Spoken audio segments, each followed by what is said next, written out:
Pourquoi on est ici? Parce que Wellington, c'est la plus petite, coolest capitale du monde. Ça vaut le détour, non?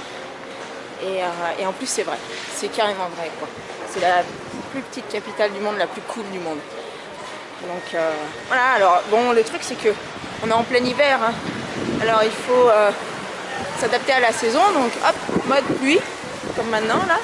Mais comme ils sont malins, les kiwis, ils ont pensé à faire des rues avec tu vois, toutes les rues là, et ben c'est couvert. T'as pas forcément besoin de parapluie, c'est ça qui est cool.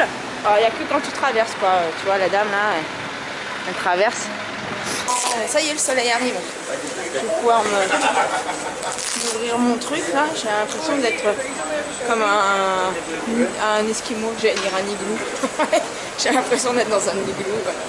Donc Cuba Street, c'est la rue où il y a la fontaine qui est colorée, qui est hyper connue. Enfin connue d'ici quoi. J'adore Wellington, ses plages, ses canards, ses cygnes. C'est une ville, c'est une ville tu vois où sur le front de mer, et ben il peut y avoir personne. Ouais.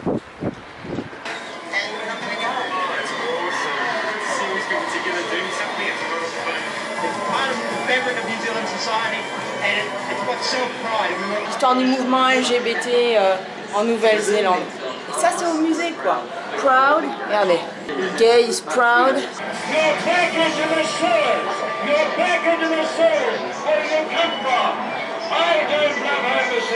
La Nouvelle-Zélande est le premier pays au monde à donner le droit de vote aux femmes.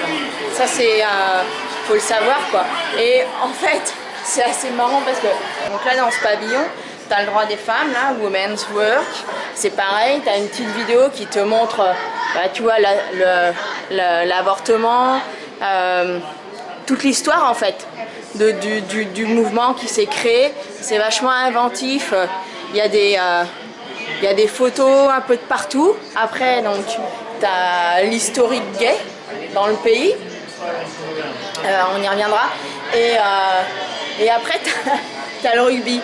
Tu vois ce qu'on a vu d'en bas, et ben tu peux aussi le voir d'en haut, sous un autre point de vue. Je trouve que c'est super gonflé d'avoir mis en grand Gay is Proud, en plein dans le musée national, à un endroit, un passage, là où il y a le passage de toutes les exhibitions. C'est pas dans un petit coin caché, genre le rayon LGBT de la Fnac, encore qu'on m'a dit qu'il n'y avait pas de rayon LGBT, ils allaient appeler ça queer.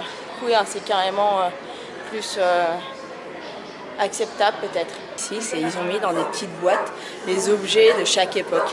Et les gens, ils viennent et regardent et ils disent « Oh waouh, mais ça, j'ai joué avec ça. » Regardez, ça. Je suis sûre qu'il y en a quelques-uns de notre génération qui a joué avec ça là.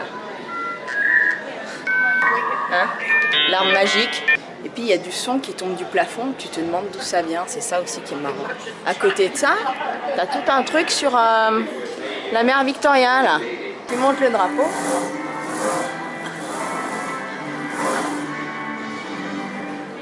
Et ça enclenche la musique. On va essayer de le refaire.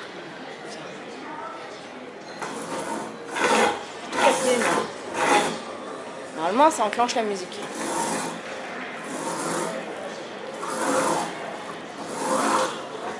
Bon, ça a marché mais pas au bon moment.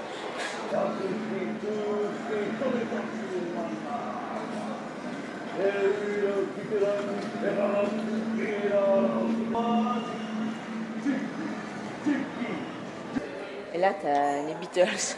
Les Beatles avec des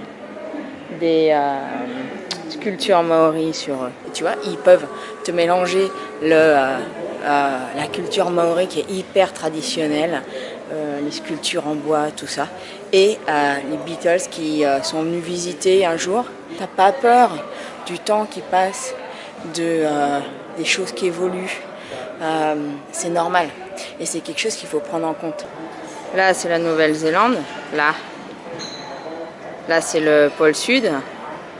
Et puis finalement, la France, quand tu mets le centre du monde sur la Nouvelle-Zélande, il y a beaucoup d'eau, quoi. Et la France, elle est quelque part par là-bas. On peut aussi voir les choses comme ça. Il y a des gens, ils pensent qu'on peut voir les choses que sous un angle. Eh ben non, eh ben non, eh ben non. Si on change de point de vue, eh ben tu vois, c'est carrément différent. À bon entendeur. On se gèle quand même. Hein. Regarde ce qu'ils ont fait. Une bite d'amarrage rose. Nice. C'est comme ça qu'ils font les Maoris là, dans les haka. Vous avez vu mes lunettes, elles sont assorties à ma capuche. J'ai eu tendance temps pourri de Wellington. Je vais vous montrer l'humour kiwi. Pas mal hein. Sympa. Tu vois.